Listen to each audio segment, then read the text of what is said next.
What is going on, Panthers Nation? Carolina Dad here, your host of the Two Growls, One Roar podcast, and I am back ready to give you the latest and greatest on the Carolina Panthers. Let's jump right in. Here this week, I'm going to summarize everything that's happened as quickly as possible to get you up to speed in case you missed everything that's come across this last week and a half. So let's get right in. Number one, Dan Morgan, who was the interim GM there for just a really small amount, is your new general manager. And for me personally, I know I wasn't very pleased with that at first, but as I kind of just sit back and let this thing be whatever it's going to be, I'm okay. I'm just going to sit back and see how this goes and pray that he figures this out and he hits it off in the draft and free agency. To pair alongside Dan Morgan, we have Dave Canales announced as the head coach, and a lot of folks were like, wait, what about Ben Johnson? What about Slowick? Jobs are moving very quickly as far as getting filled, and it looks like we've got the Commanders, as I record this, and the Seattle Seahawks that are open. Now, one thing about both of those job openings is that the coaches that are in the running, or at least some of the coaches that are in the running, were part of the playoff runs for some of the teams involved, and they are out of the playoffs. So we should see those jobs filled pretty quickly. And I'm hearing Ben Johnson may not be the home run that we think he is for the Washington Commanders, and he could be going back to Detroit for another year.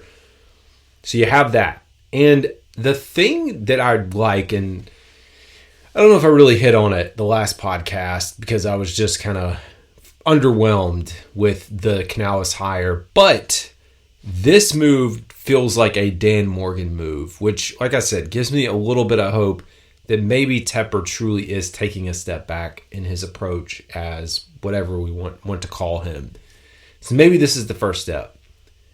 The other thing that makes me think that, hey, he actually is going to remove himself, at least maybe just a smidge, is some of the people that have been let go. And these are all holdovers. Well, two of the three are holdovers from the Rule staff that Tepper said, hey, we got to have these guys here. They got to remain. And he forced them on Frank Reich to be here. And that is Chris Tabor. I would say when it happened, doesn't surprise me that he was let go. So Chris Tabor's gone. James Kempman is gone as well, offensive line coach. Very well-respected coach in the NFL, not just in Carolina. If you saw the interaction with him and Aaron Rodgers during the preseason, during training camp, and just the back and forth commentary, they know each other really well. And James is, I would say, across the league, someone that a lot of people value. We got a little curveball coming in here, and it was a report that came out this week. We know through Joe Person's reporting from The Athletic that there's been these people going to Tepper behind Frank's back or other people's back throughout this entire process, and you would assume it's someone that was a carryover from the previous staff. It makes sense that they'd have that connection and he'd go around. What we're hearing, at least as it's being reported, is that was Campman, which makes more sense as to why he's gone and no longer here. Now, I did listen to WFNZ this morning. Mac and Bone, Darren Gant, who writes for Panthers.com, was on there, and he said he vouched. He didn't, wouldn't go into agreeing that this report was what it was. But I'll tell you, when you go through these things, you have to remember that he's essentially working for the team. So, of course, he's not going to have this outlandish claim, or he's got to pretty much stick to the grain of whatever is happening in that organization and keep it close to the chest, make everyone look good. He's never going to be able to say anything that he may or may not truly believe, and that's just the stance. That's like working for your employer and then having to write an article about something that's happening in between it versus someone on the outside seeing what happens, knowing what happens, and then reporting on it, which is what's happened. So you have that nugget, and I don't know, me personally, I was high on him, but then you look at how the offensive line performed and you wondered, how did he keep a job through this? And I understand the injuries, and we've talked about that, and I'm not going to keep harping on it, but all those things you just wonder. But what I'm glad about this is it seems, like I said, that Tepper may just be going, okay, guys, I tried to do this my way with Rule. I tried to do it my way with Frank, enforcing my hand in every decision, and I'm going to take a step back. We can only hope. We can only hope that that's the case. Now you throw into this, and you have Thomas Brown, who was relieved of his duties, let go. I don't think that's any surprise when you bring on Canales, who's an offensive line coach, who's going to call the plays. It made sense that Brown was going to be gone. And I saw him getting interviews with the Steelers and a few other teams. Wish him the best. It was a terrible situation for him and for almost anyone that came on this staff. There was the meme or video going around of the Detroit Lions player, might have been Gardner Johnson, waving his hand to Seattle fans when they were up really in Seattle. 49ers fans when they were up really big in that game. Came back to bite him in the butt. I joked that that's me waving goodbye to this 2-15 staff, the most dysfunctional staff in Carolina Panthers history. Now, one other tidbit that I did not talk about is who reports to who. And it's reported in the article on Panthers.com that Dan Morgan will report directly to Tepper. Dave Canales will report directly to Tepper. Doesn't concern me. I mean, some people would say, why? Why does that not concern you? We've seen this model at a few other stops. I think we get really laser focused, and you're going to get laser focused when you follow your team. Atlanta Falcons have the same model. I know a few other teams have a similar model. I'm not saying it's a good model or it's perfect or it's the way that, to work this out, but it's not going to worry me too much. Now, as we talk about coaches, and I went on X, if you follow me on X, and I put together a really nice a really nice clip of the coaching staff as it stands today. Head coach Dave Canales, offensive coordinator, to be determined. Defensive coordinator, Ejiro Evero. Again, there's some, and I'll get to that in a second, or I guess we can get to it now. We've got a waiting pattern now with the rest of this entire staff, really on the offensive side, potentially on the defensive side. Waiting to see, is Ejiro going to get a head coaching job? Or with everything that's happened, he's interviewed for the head coaching job here twice. Didn't get it. First time around, came back as a defensive coordinator. Is he going to want to stick around through this thing?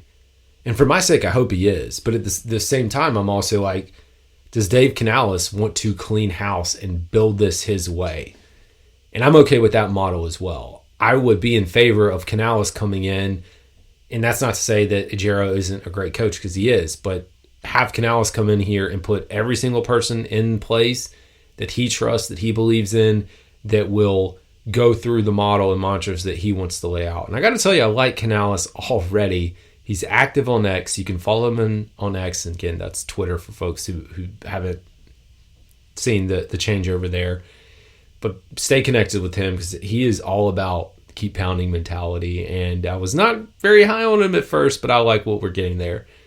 Offensive staff, passing game coordinators, Park Fraziers, wide receiver, Sean Jefferson, assistant offensive line, Robert Kugler. With the firings that happened during the season and now, offensive line, quarterbacks, running backs have not been filled. Oh, Josh McCown, Deuce Daly, tight ends, John Lilly. So we could see a complete house cleaning on the offensive side of the ball. Defense, like I said, Ejiro is still here. Secondary and cornerbacks, Jonathan Cooley, D'Angelo Hall. Assistant defensive backs, linebackers, Peter Hansen, Tim Lukaba, outside linebackers, Todd Wash. Defensive line, Burt Watts, safeties. Special teams, we have our assistant special teams, Devin Fitzsimmons, likely out. So you throw in two other senior assistants, well-known guys, Jim Caldwell, who was a part of this interview process for GM and coach. Sounds like Jim, it's being reported, is going to be around. Role to be determined, maybe the same. And Dom Capers, we're waiting to find out if he's going to be here or not. You know, he's paired with Ejiro Evero, at least to this point. Now, speaking of this news, we do have some developing news on the offensive side of the ball with some of the hires and outside of offense, additional coaches. What we are going to see is Dave Canales leaning on the Seahawks staff, as Pete Carroll is no longer there, and the Tampa Bay staff to mesh those and build out the offensive staff and possibly defense that he wants to build. Brad Idzik is listed right now as the likely candidate to become offensive coordinator. They're also talking to Marcus Brady. I did go out, and if I can find it, hopefully I can. I might not be able to find it. I did have Brad's. Oh yeah, I did. Here we go. Unique background for Brad Idzik, I guess is the proper enunciation of his name. So he played college ball at Lehigh here in 2010, then went to Wake Forest from 11 to 14, went on to Cambridge in England, and then got his Master of Liberal Arts from Stanford in 2019. Made the jump to Seattle in 2019 as an assistant wide receivers coach, did that from 19 to 20. He was an offensive quality control assistant quarterbacks coach in 21, and then back to receivers in 22, and then was the primary wide receivers coach in 23 for the Buccaneers. But his name is coming up being paired with Canales, and it makes sense because Canales is going to call the plays. So you get this younger guy that can learn and grow and help develop the offense. Not a lot of history in the league, just his time with Seattle and then this past year with the Buccaneers. Usually you see, like we've seen as I've gone through all these coaching profiles, a little more coaching history that comes along with being an offensive coordinator, but we'll keep our eyes peeled there. And then, like I said, Marcus Brady. Now, coming off of the Seattle staff, you have Nate Carroll, who is the son of Pete Carroll, being listed as a offensive, something on the offensive staff. I don't know what that's going to be just yet, but people are saying that he's going to likely come here. Tracy Smith, who has special teams background, is being listed as a likely candidate to become the special teams coordinator. So you have that in the running. I went through pretty much everything else that I had laid out with, we got who's here, who's out, who's in the hunt. Oh, did not go for a pretty big one. Pretty big one in the hunt is Brant Tillis. Like I've said, he is currently working for the Chiefs. However, there was a report that came out over the weekend that his office and desk and everything has been cleared out.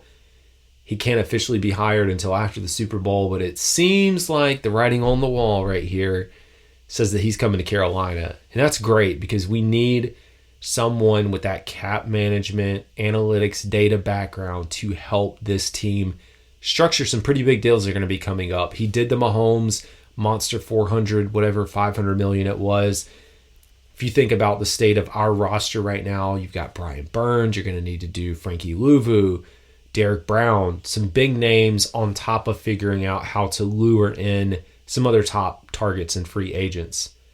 I'm going to be spinning off another episode here to look at some potential free agents that may have ties to Canales and could come over here. So that'll be in a separate video. I'll take the time to do that. But that piece right there, everybody's like, oh, nobody wants to come to Carolina. Nobody will work for Carolina. You have someone leaving a team that's in another Super Bowl, one of the most competitive rosters in the NFL, choosing to come to Carolina. And I get it, it's probably promotion, likely some more money, like all those things mean a lot. But to come from where he was, which is the top of the tops, to the lowest of the lows, says a lot about what he sees in this organization. At least I hope it does. And we hope that we can take these steps and work our way back to being a competitive team.